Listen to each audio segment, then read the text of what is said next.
This morning we're going to be talking about providing effective communication access, and I tried to approach this from as global a perspective as I could muster up. So, on the slide you will see an outline of what I hope to cover today, to speak with you about. Some of this information you may already know, but I think it's important to highlight the scope of factors that need to be considered when we talk about communication access. We need to talk about listener factors. We need to know our audience, and that's always one of the problems if the people preparing the venue do not have a sense of who the audience is and what kinds of access issues might come up. Could be a problem. We have talker variables, and that is people like me who get up and speak.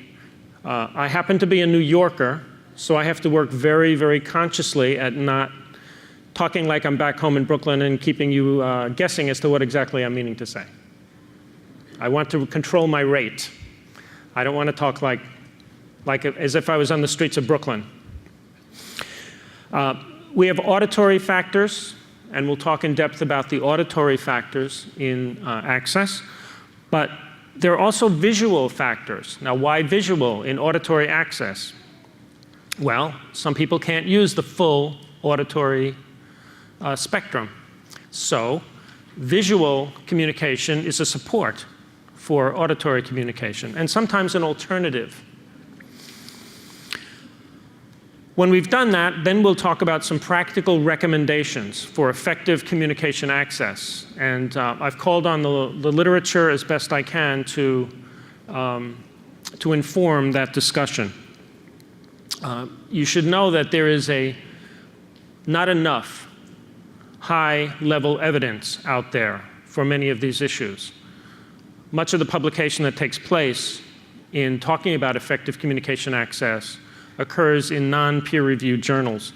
So looking for high-level evidence can be challenging, and I think that brings us to the future directions, where we talk about a little bit about future directions in hearing technology, in universal design, and in public policy, and also in research. So the first set of factors are listener factors. What are those things that we need to know about our audience?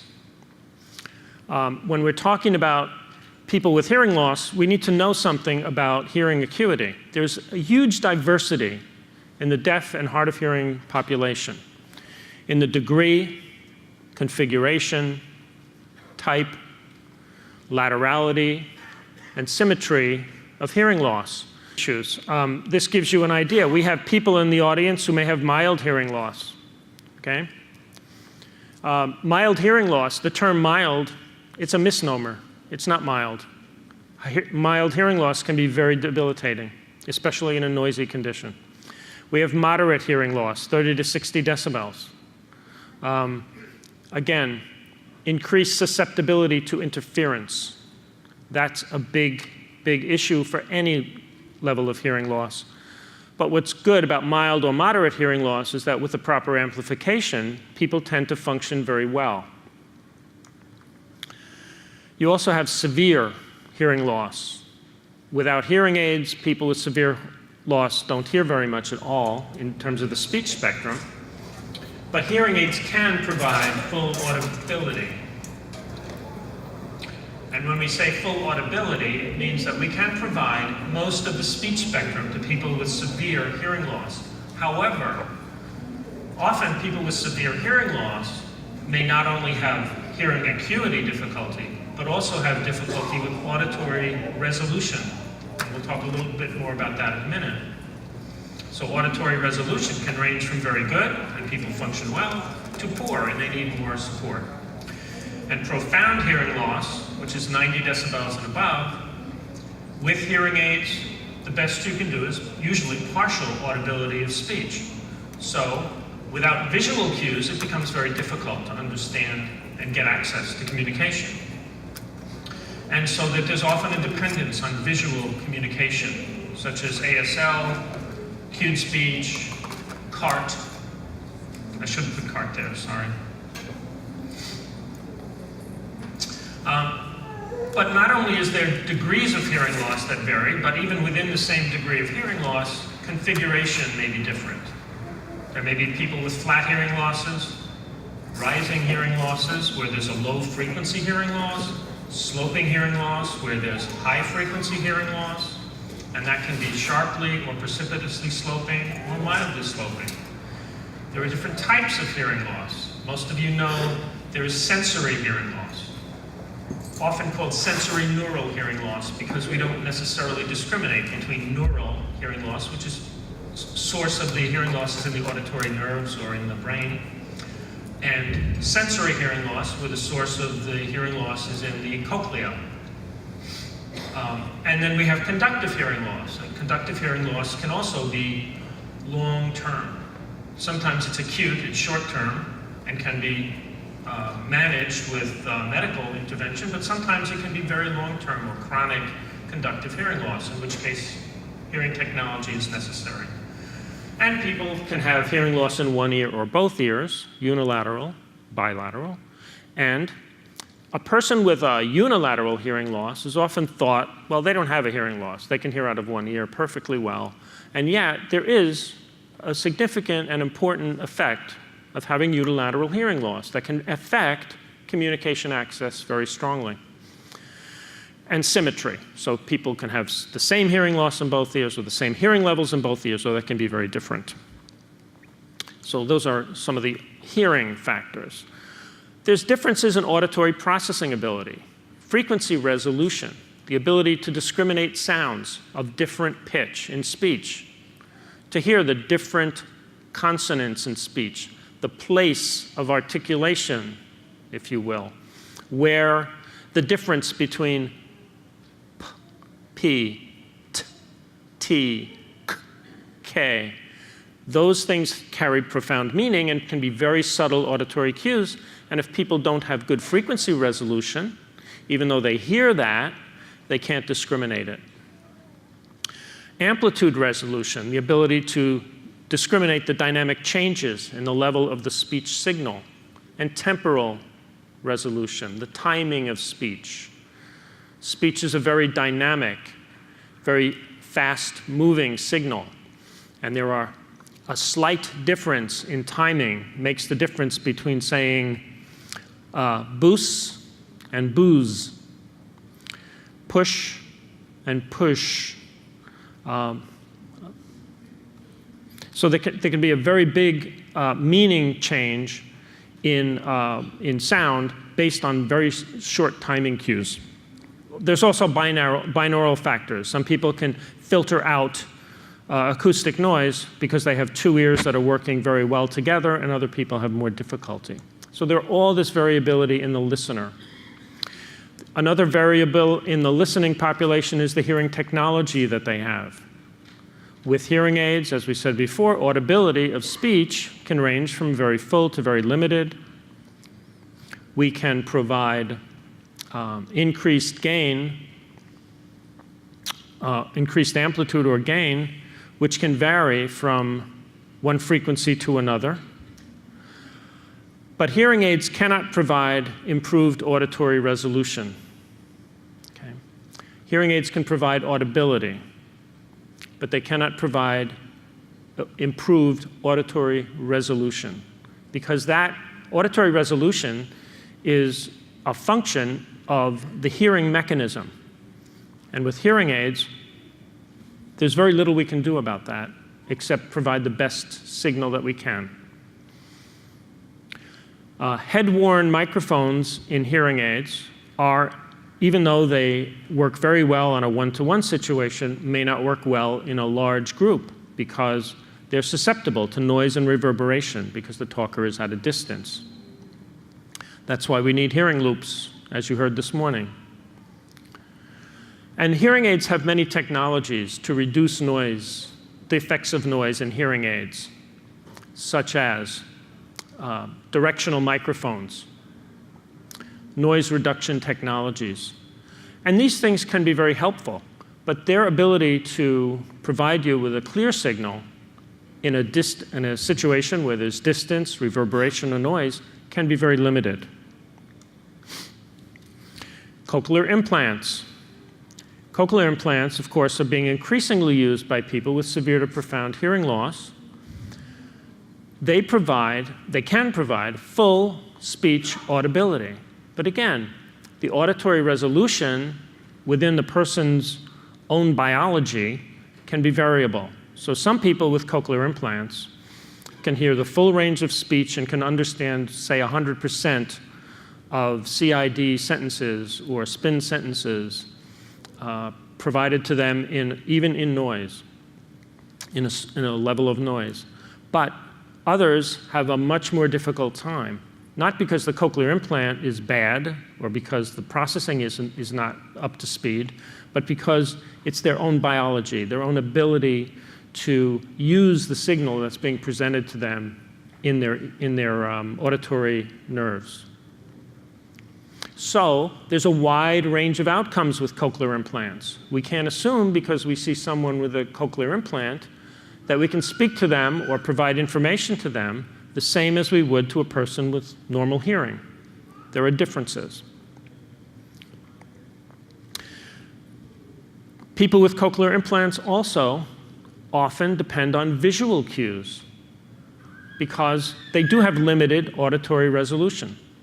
So speech reading, captions, and ASL may be needed, even though the audience has full audibility with cochlear implants.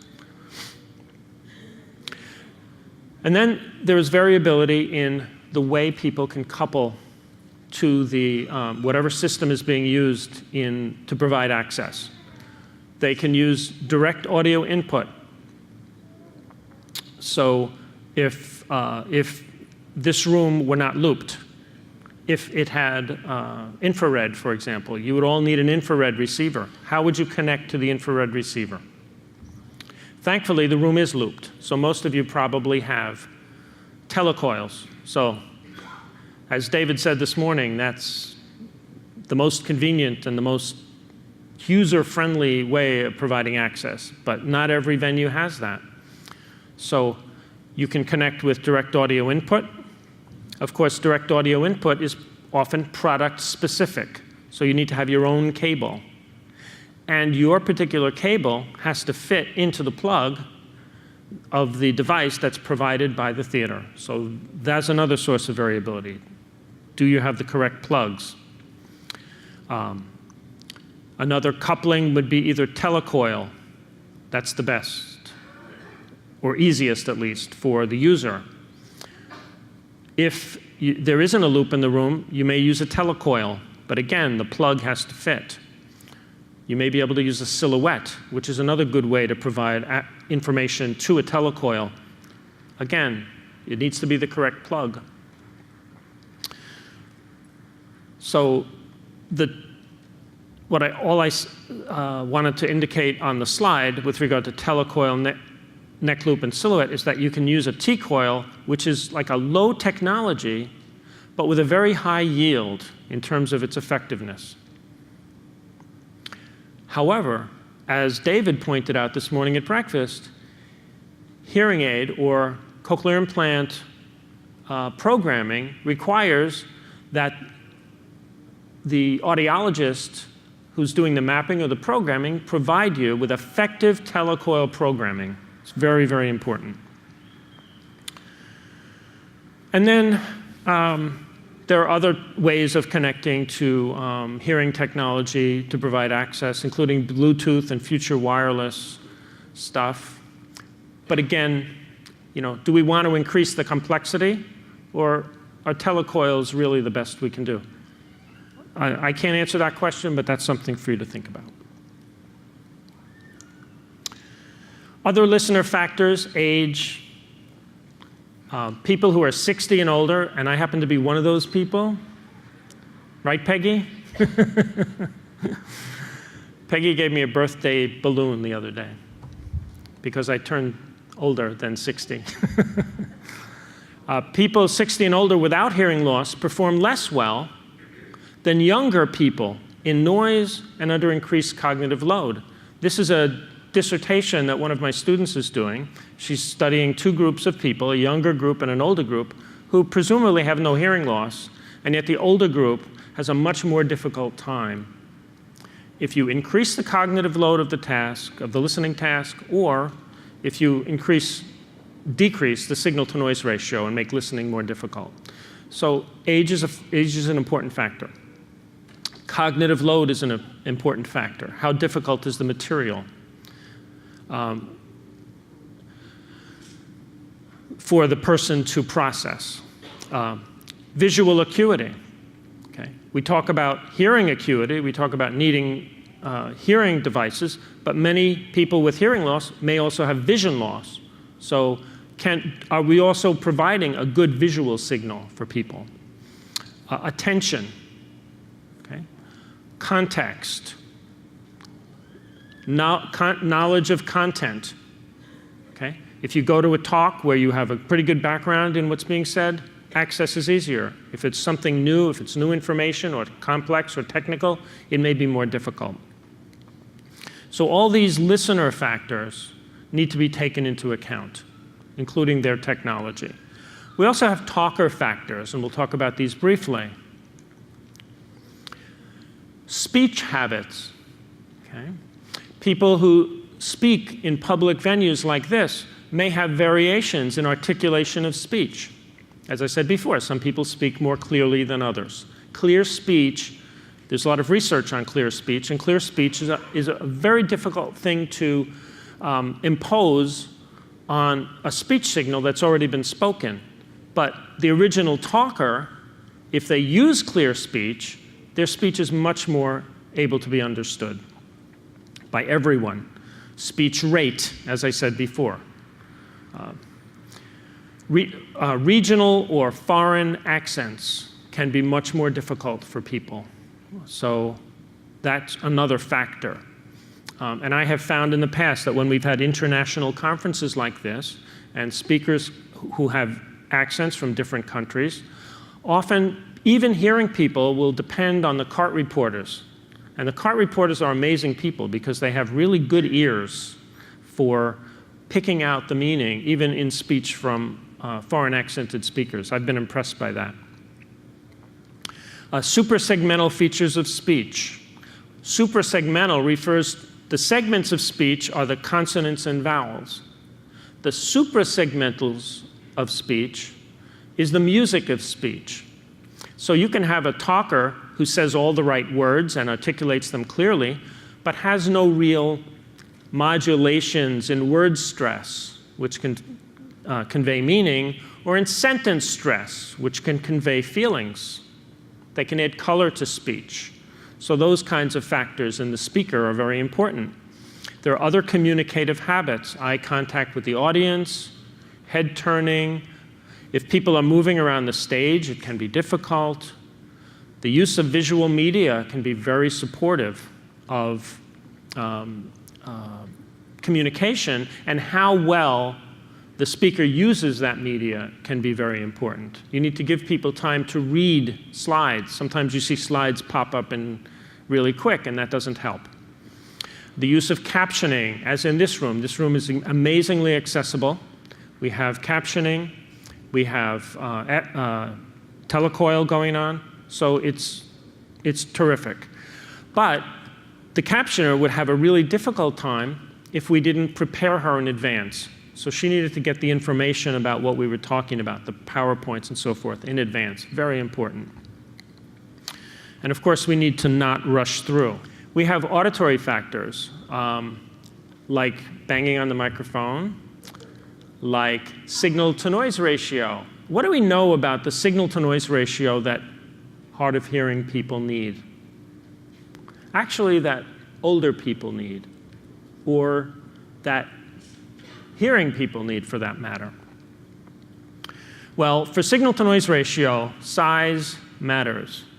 The bigger the signal-to-noise ratio, the better. So what is really necessary? Okay.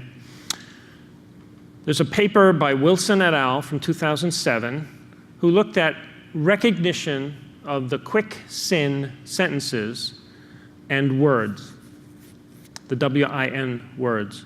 These are words in noise and sentences in noise that are used to evaluate people's ability to understand speech. In order for a person with a hearing loss to understand half of the sentences or half of the words, it required 11.3 decibels or about 11 decibels or about 13 decibels for words. So a signal-to-noise ratio of 13 or a signal-to-noise ratio of 11 was required to get half of what was being said. Well, half is not enough. Okay? So one of the things that we were involved in back in '99 was doing some research for the United States Access Board, and we looked at minimally acceptable signal-to-noise ratios for people with hearing loss. We used loop-generated noise. This was just random white noise. In people with a wide range of hearing loss, from mild to severe. We found that if you wanted to provide 75% of the listeners in this wide range of hearing loss with access that was acceptable, barely acceptable, not excellent, but barely acceptable, it took 18 decibels, signal-to-noise ratio. So our conclusion was that 18 decibels was the bare minimum signal-to-noise ratio that was required. And that has made its way into the recommendations by the US Access Board. This graph, on the bottom of the graph, you see the signal-to-noise ratio from 0, 6, 12, 18, 24, 30, and then in quiet. Okay. And then on the y-axis of the graph, you see from 0 to 3.5. This was a scale from 1 to 4. 1 was unacceptable, and 4 was good. And 4 meant I would buy a ticket to that show. 3, I would buy a ticket to the show, but it wasn't great. 2 was minimally acceptable, and 1 was not acceptable. And you can see that as you go from quiet, even in quiet, people don't necessarily think it's great, all the way down to a 0 dB signal-to-noise ratio where things fall apart. We determined a minimally acceptable rating, that's that red line in the middle, to be a 2.25 rating, because that meant that you had 3 acceptables and 1 borderline acceptable. So 2.25 was, on the face of it, a pretty good estimate of the minimally acceptable rating. So that's where we got that 18 dB. And you can see that from 18 dB on down in signal-to-noise ratio, things get bad very quickly. And interestingly, the ratings were not that different between different degrees and configurations of hearing loss. Okay. If signal-to-noise ratio were greater than 18 dB, then we would have greater numbers of good to excellent ratings. Thus, 18 dB is minimally acceptable. Whereas, for us in providing access, the goal is to achieve the highest possible signal-to-noise ratio while maintaining comfortable listening levels.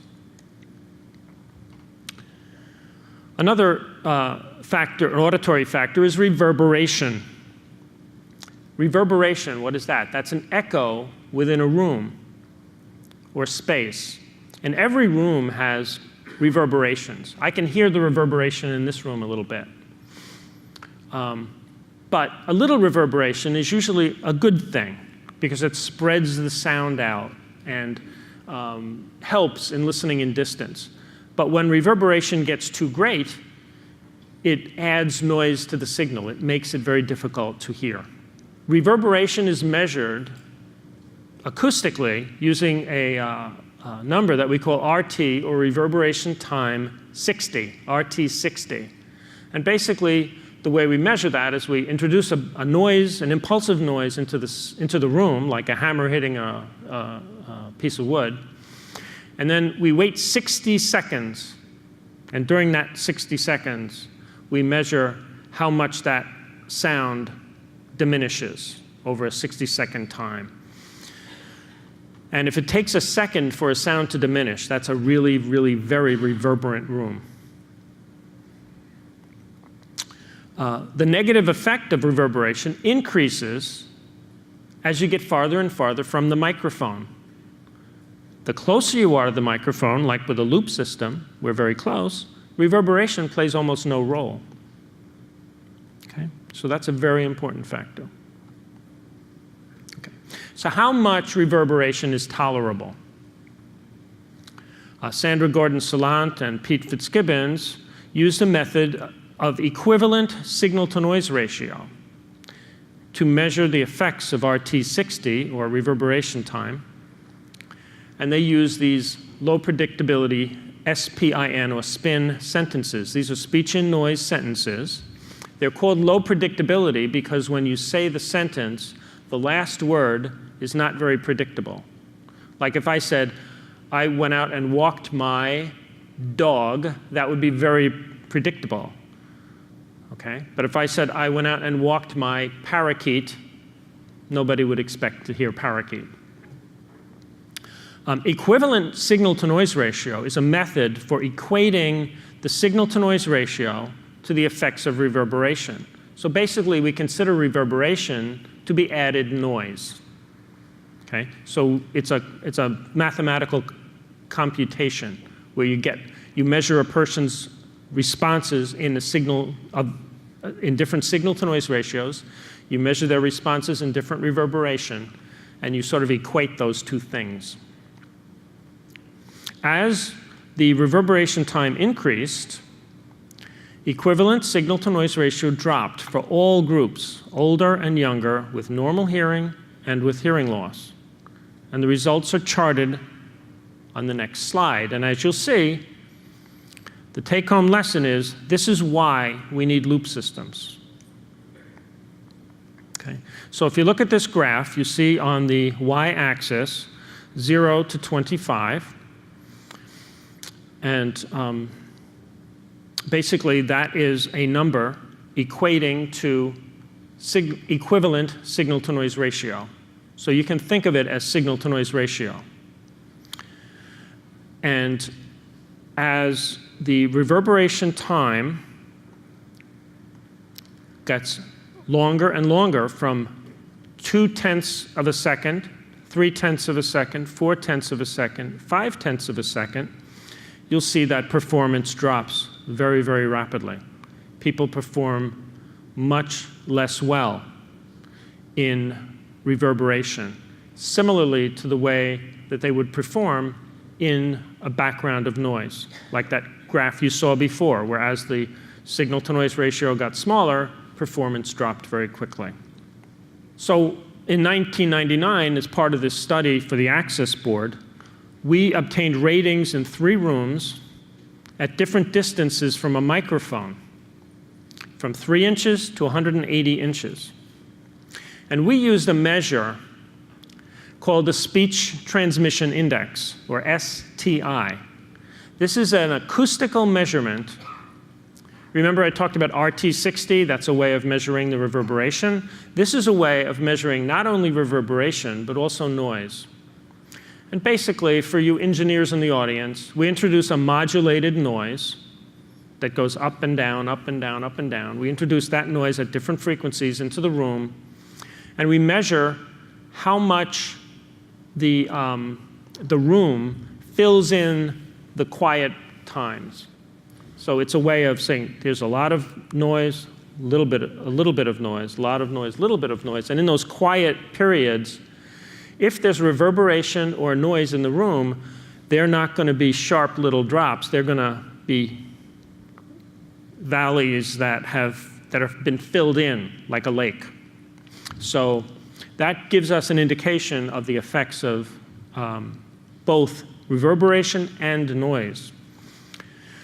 And in doing this study, we found the minimally acceptable speech transmission index for people, again, with a wide range of hearing loss was 0.84. Again, 0.84 is 84% is a way of thinking of it as 84%, where 100% would be no noise and no reverberation. So this is a very high number. Okay? And so we know that people need to have much better signal-to-noise ratios, much better reduction of RT60 or reverberation time in order to be contented and to be able to process information and to get full accessibility in an auditory presentation. We found that the microphone could not be more than 3 feet from the talker. So sometimes the ideal thing for a loop system or an assistive device is to have it like 3 inches from the talker, and that's much better. But in some cases, like stage plays and things like that, the microphone may be farther from the talker. Well, if it gets any more than 3 feet, you might as well not have the microphone. So that's good information to know. So this graph sort of shows you what I just said. Here on the left, on the y-axis, you have acceptability ratings from 0 to 4. And on the x-axis, you have distance from the microphone. And see how quickly the speech transmission index drops. See how quickly the acceptability of the signal drops as the distance from the microphone increases. So you can see the closer, this just is a take-home lesson, again, of something that you already know. The closer you are to the microphone, the better off you are. And there isn't a lot of tolerance for distance. In fact, if the microphone were not here, but were here, you would be hearing me much less well. And these are the acceptability ratings for 3 different rooms. And in this case, we're showing the speech transmission index on the x-axis. And you can see how the speech transmission index tells the story similarly to the way the acceptability ratings tell the story. That as you get further from the microphone, things just get very bad. Okay? In this case, if you're close to a speech transmission index of 1, you have high ratings. If you have a speech transmission index less than 0.8, things start to get very bad. Okay? And the 3 rooms there are auditorium in blue, classroom in red, and conference room in green. The interesting thing in this particular study, the conference room had very poor acoustics. But it had nothing to do really with distance from the microphone as much as it had to do with the fact that that conference room had an HVAC system, HVAC. That's hearing, ventilation, and air conditioning. That was probably built in the 60s and was very noisy. So that's another factor, especially in a workplace. You've got to consider HVAC. Another factor is frequency response. It turns out that even though telephone frequency response is from 300 to 3,000 hertz, and people who are normally hearing can pick that up, and many of you can pick that up as well, if we can increase the signal to the frequency response more, then we get better results. Now this graph shows you the average long-term spectrum for speech, or LTASS. And you'll see that it starts about 100 hertz and goes up to about 10,000 hertz. So all of that information is useful in understanding speech. And if we limit it from 300 to 3,000, we're getting most of the high energy information in the speech signal. But we're missing a lot of the subtle cues in the high frequency end. Cochlear implants generally include the frequencies from 200 to 8,000 hertz. Okay? That's the typical frequency range for cochlear implants. Hearing aids, though, tend to be more limited and tend to provide up to 4,000 or 6,000 hertz, although I think there are some hearing aids that are trying to get more gain at the higher frequencies. And I'm not really aware of any acceptability rating research on frequency response, but we know that assistive listening systems should provide no less than 4,000 hertz. That would be minimal, and more if it's achievable. And we're basing that recommendation on the fact that this is the limits, pretty much, of hearing aid, 4,000 to 6,000 hertz at this time. There's also limits to hearing, so many people with hearing aids don't really hear anything much over 4,000 hertz. Another factor, an auditory factor, is microphone use. Microphone placement is very important, as we said before. There is often variability in where lapel microphones get placed. Here we have a very professional group of people who know exactly what to do to get the good auditory signal. Many venues you may not have that. Microphone directionality can be a factor. If you have a directional microphone and it's handheld, you need to point it at your mouth. If speakers don't know this and they point it up, sometimes the signal isn't as good. Sometimes microphones are automatic on. You'll see this often in where there's dynamic things going on, like in worship services, where there may be singing and then there may be a preacher or a priest or a rabbi speaking. The microphones come on automatically when the voice is picked up. Those things can often introduce delays that can be disconcerting. Dynamic range for audio is another factor. More often, it's a problem in cinema, movies, where you hear very soft speech, and then you hear very loud explosions and all kinds of nonsense going on in the movie. That's dynamic range can be a problem for people with hearing loss. So there may be that you need to build compression, amplitude compression, which is automatic volume control, into the systems in order to control that wide dynamic range. There's also mixing of soundtracks with communication. Sometimes you're trying to understand a movie or a television show, and there's conversations going on inside of an automobile with sirens and all sorts of things going on in the background. On the soundtrack, it can be very difficult. So in an ideal accessibility, you would be able to separate the soundtrack from the voice track. Visual factors, speech reading cues, very important. Distance is obviously a big factor in speech reading. Often video can be used to enhance them. Lighting. Lighting can be very important. Sometimes the talker ends up in a shadow. That's not good. You need spotlights on a speaker.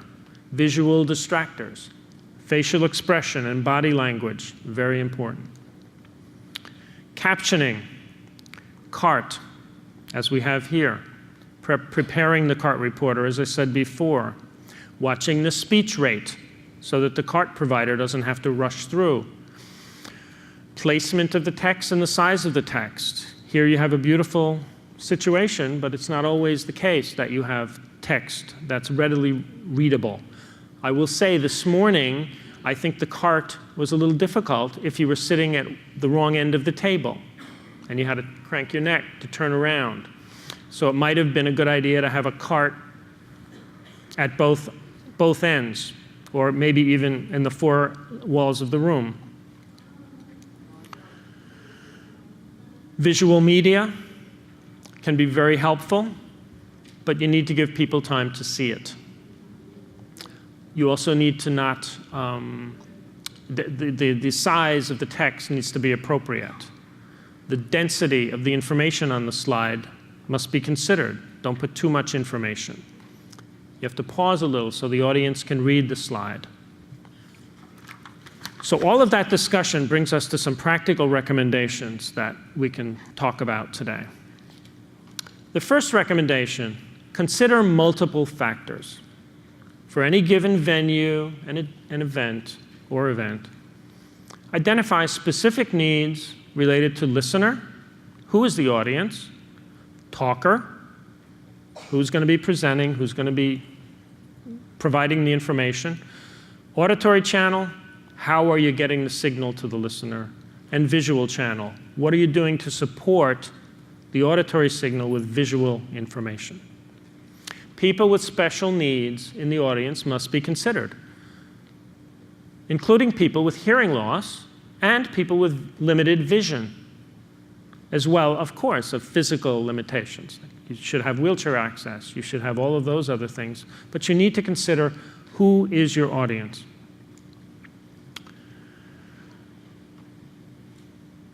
You need to consider the diverse needs of the audience of people with hearing loss. Can the technology interface with all hearing technologies?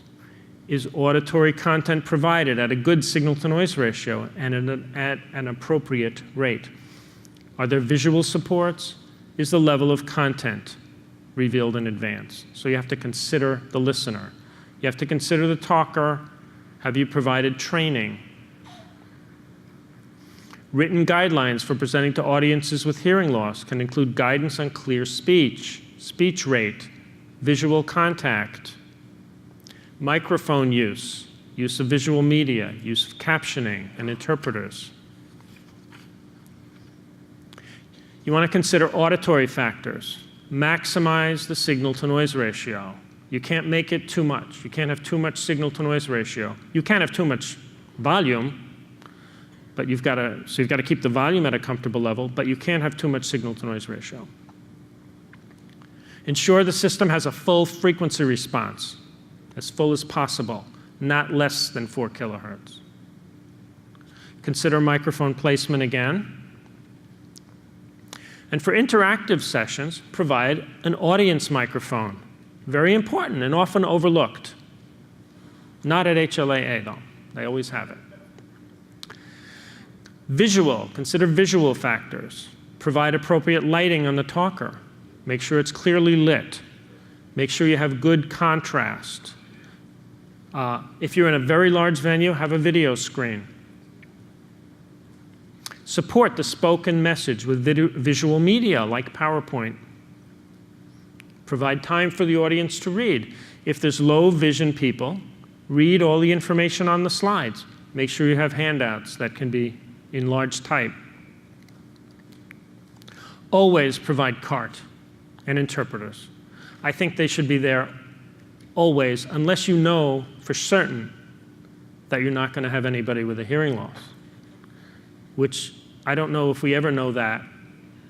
We should be asking our audience members if they need access. But even if you ask and you don't get an answer, often people maybe come in at the last minute. I think having CART is crucial to any large venue.